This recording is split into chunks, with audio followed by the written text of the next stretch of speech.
வணக்கம் நண்பர்களே. இன்று நாம் பார்ப்பது இந்திய பாரம்பரியத்தின் இரு வலிமையான அசுர சக்திகளைப் பற்றியது. ஒன்று மகாபாரதம், மற்றொன்று ஜோதிடம். இந்த இரண்டும் காலத்தையும் கதை பேசும் முறையையும் தாண்டி மனித வாழ்க்கையின் அடிப்படையான உண்மைகளைக் கூறுகின்றன. மகாபாரதம் என்பது ஒரு இத்திகாசம் மட்டுமல்ல, அதில் ஒவ்வொரு நொடியும் ஒரு ஜோதிடக் கோணமும் இருக்கிறது என்றால் நம்புவீர்களா? இன்று நாம் இந்த ஜோதிடக் கணக்குகளும் கிரகங்களும் நாகங்களும் நபர்களின் பிறப்புக் காலங்களும் மகாபாரதத்துடன் எப்படி தொடர்பு படுகின்றன என்பதைக் காணப்போகிறோம். மகாபாரதத்தில் பல இடங்களில் கிரகங்கள், நட்சத்திரங்கள், ராசிகள் குறித்த குறிப்புகள் காணப்படுகின்றன. எடுத்துக்கொள்வோம். குருக்ஷேத்திரப் போருக்கான தினத்தை குறிப்பிட்ட காட்சிகளை. அங்கே சூரியன், சந்திரன், அங்காரகன், செவ்வாய், சுக்கிரன், சனீஸ்வரன் எல்லா கிரகங்களும் ஒரு நேரத்தில் மேல் சஞ்சரிக்கின்றன என்பது குறிப்பிடப்பட்டுள்ளது. இது ஒரு மகா கிரக யோகமான கால சர்ப்ப யோகம் போல வரையறுக்கப்படுகிறது. அதாவது அனைத்து கிரகங்களும் ஒரு அரைவட்டத்தில் சேர்ந்து சஞ்சரிப்பது. இது ஒரு மிக தீவிரமான தாக்கம் கொண்ட யோகம் என்று ஜோதிடம் கூறுகிறது. மகாபாரதத்தில் பல கதாபாத்திரங்களை ஜோதிட கிரகங்களுடன் ஒப்பிடலாம். கர்ணன் சூரியனை பிரதிபலிக்கிறார், தன்மையுடன், ஒளியுடன், ஆனால் தன்னலமின்றி சுடும் உணர்வுகளுடன். அர்ஜுனன் சுக்கிரன் போல, கலை, அழகு, கலையுணர்வு மற்றும் உன்னத நோக்கம். பீமன் செவ்வாயைப் போல, வீரமும் கோபமும் செயல்படும் திறனும். யூதிஷ்டிரன் புதனைப் போல், அறிவு, பகுத்தறிவு, நீதிமுறை.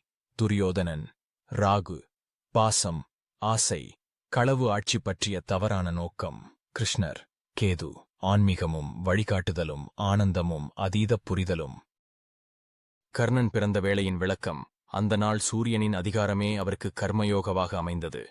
யூதிஷ்டிரனின் பிறப்பு குருவின் ஆட்சியில் நடந்ததாக கூறப்படுகிறது. அதனால் அவரின் உயர்ந்த தர்ம உணர்வு. திரௌபதியின் ஸ்வயம்வரம் நாளில் கிரகங்களின் நிலைமை புதனும் சுக்கிரனும் உச்சியில் இருந்ததைக் காட்டுகிறது. கலை, காதல் மற்றும் அறிவுத்திறன் பிரதிபலிக்கப்படுகிறது. அதேபோல குருக்ஷேத்திர போரின் துவக்க நாளில் சந்திர கிரகணம் நிகழ்ந்ததாகவும் இது ஒரு அச்சூழலாக கருதப்பட்டது.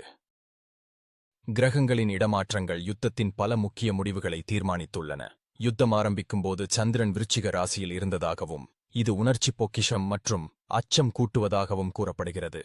சனீஸ்வரன் மேஷராசியில் இருந்ததைப் போல காணப்படுகிறது. இது திடீர் மாற்றங்களையும் கோபத்தையும் காட்டுகிறது. ராகு மற்றும் கேதுவின் பாதிப்புகள் துரியோதனனின் முடிவுகளிலும் அஸ்வத்தாமனின் வன்முறைகளிலும் காணப்படுகின்றன.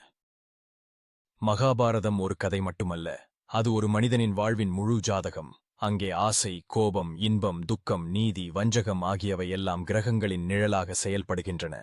நாமும் அதேபோல பிறந்த நேரத்தின் அடிப்படையில் பல தடைகளையும் சாதனைகளையும் சந்திக்கிறோம்.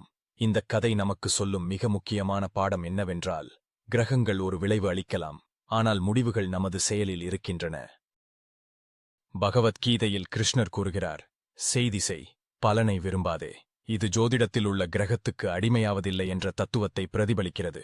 கிரகங்கள் நம் மனதை வழிநடத்தலாம், ஆனால் நம் உள்ளத்தை மாற்ற முடியாது. அதனால்தான் கிருஷ்ணர் அர்ஜுனனிடம் நீ ஜாதகத்துக்கு அடிமையாக வேண்டாம் என்று கூறுகிறார். இது ஜோதிடத்தில் சொல்லப்படும் பரிகாரத்தின் முக்கியத்துவத்தை நிறைவேற்றுகிறது. அதாவது மாற்றம் செய்யக்கூடிய சக்தி நம்மிடம்தான் இருக்கிறது. குருக்ஷேத்திரப் போருக்குப் பிறகு கலியுகம் ஆரம்பித்ததாக கூறப்படுகிறது. ஜோதிட ரீதியாக இது சஞ்சாரம் குறைந்த சனீஸ்வரன் காலமாக இருக்கலாம். மகாபாரதக் கதையின் முடிவும் இந்த யுக மாற்றத்தின் துவக்கமாகவே எடுத்துக்கொள்ளப்படுகிறது. ஜோதிட நூல்கள் இத்திகாசங்களை பின்பற்றியே கால அளவுகளையும் யுக சுழற்சியையும் அமைத்துள்ளன. மகாபாரதம் ஒரு காலக்கணிப்பு நூல் போலவே சில சந்தர்ப்பங்களில் உணரப்படலாம். மகாபாரதம் மற்றும் ஜோதிடம் இரண்டும் நம்மை கதை போல வழிநடத்தும் சோதனைகளின் வரைபடம். இதில் நாம் உணர வேண்டியது, நம்முடைய கிரகங்கள் சொல்வதைச் சொல்லிக்கொண்டு பயந்து வாழ வேண்டியதில்லை. மகாபாரதம் நமக்கு சொல்லும் முக்கியமான உண்மை, கர்மா என்பது ஜாதகத்தையும் ஜோதிடத்தையும் தாண்டி இயங்கும் சக்தி. நம் வாழ்க்கையின் கதாநாயகன் நாம்தான். கிரகங்கள் சில பக்கங்கள் எழுதலாம், ஆனால் முழு புத்தகத்தை எழுதுவது நாம்தான். இந்த வீடியோ உங்களுக்கு நன்றாக பிடித்திருந்தால் உங்கள் எண்ணங்களை கீழே கமெண்டில் பகிருங்கள். ஜோதிடமும் இத்திகாசமும் எப்படி நம் வாழ்க்கையுடன் பின்னி பிணைந்திருக்கின்றன என்பதை மேலும் ஆய்வு செய்வோம். மறக்காமல் லைக், ஷேர், சப்ஸ்கிரைப் செய்யுங்கள். நன்றி நண்பர்களே. உங்கள் ஆதரவு எங்களின் வலிமை.